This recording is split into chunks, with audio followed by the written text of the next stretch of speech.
So ayan, tinesting na natin siya sa 12 volts battery. Kahit binibirit-birit natin siya, maganda pa rin ang bigay na kanyang tunog. Maganda ang performance nito, panalo talaga. Mapapansin po ninyo yung kanyang AC cord hindi nakakonect, yung sa battery siya talaga nakakonect.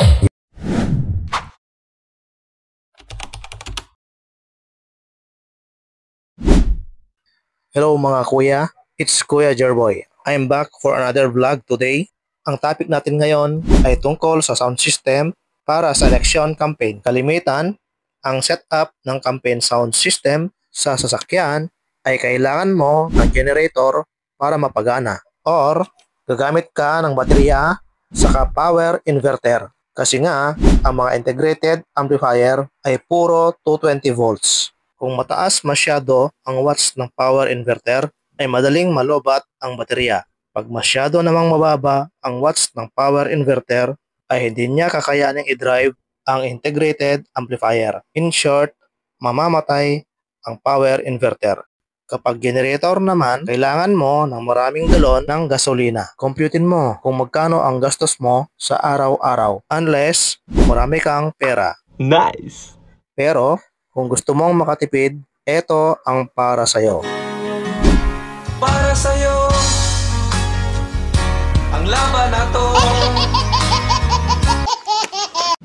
Ang bagong Trevox AC/DC Integrated Amplifier, model DAC 500. Kaya siya tinawag na AC/DC. Pwede siyang paganahin sa AC 220 volts o DC 12 volts. Kuya Jerboy, pag sinabi mong 12 volts na amplifier, di ba mahina lang yan? May point ka rin kuya. Explain ko mamaya. Sasagutin ko ang iyong katanungan. Ang Trevox DAC 500 ay almost katulad lang sa regular na 500 watts integrated amplifier. Huwag na tayong magbanggit ng ibang brand bilang respeto sa mga nauna. Ang amplifier na ito ay nakadisenyo pambahay saka pang election campaign. Yun bang saktong lakas lang ng audio system? Pwede mo lang siyang itap sa 12 volts na battery ng iyong sasakyan or hiwalay na battery. Ito talaga ay nakadesign pang indoor at outdoor. Ang kanyang mga features ay almost katulad sa iba kahit bago pa lang siya. Pero mamaya magkasubukan kung paano ang lakas niya. So ayan, i-try natin siya na testing dito sa two-way 15 inches na Wharfedale speaker. Dahil naubusan tayo ng baterya na 12 volts, i-testing muna natin for the meantime sa 220 AC. Ikabit na natin ang dalawang speakon sa ating speaker. Yahoo! Excited ako! Music select!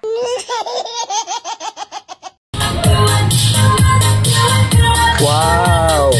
Malinis ang tunog niya. Sa tunog, thumbs up ako, kuya.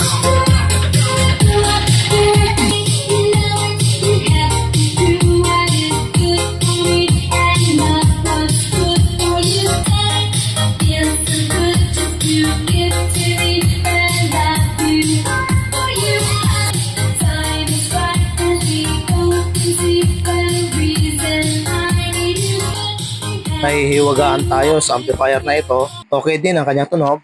Kaya ang gawin natin, paklasin natin yung kanyang top cover para makita natin kung ano ang laman niya sa loob.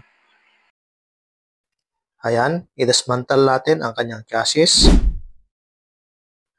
Bale 8 ang kanyang output transistor, 4 na C5198, saka 4 na A1941. Malaki ang kanyang heatsink at mapapansin natin maayos ang design. Ang kanyang PCB halatang magandang klase. Tingnan natin kung ilang voltahe ba ang kanyang transformer. Ang output ng kanyang transformer ay 42042 volts. Kaya pala medyo malakas din siya dahil mataas din ang voltahe ng kanyang transformer kuya. Yan pong nabilugan ay ang kanyang inverter mismo. From 12 volts, convert niya ng 220 volts. Yang dalawang red ay ang kanyang filter capacitor. Value 63 volts, 10,000 microfarad. So ayan, tinesting na natin siya sa 12 volts battery. Kahit binibirit-birit natin siya, maganda pa rin ang bigay na kanyang tunog. Maganda ang performance nito, panalo talaga. Mapapansin po ninyo yung kanyang AC cord hindi nakakonect, yung sa battery siya talaga nakakonect. Yung 15 inches na Wharfedale, kayang-kaya niyang i-drive. Pwedeng i-set up sa sasakyan diretso mismo sa battery, hindi na kailangan ang power inverter. Kaya bagay na bagay para sa parating na election campaign. Hanggang sa muli nating video, maraming salamat.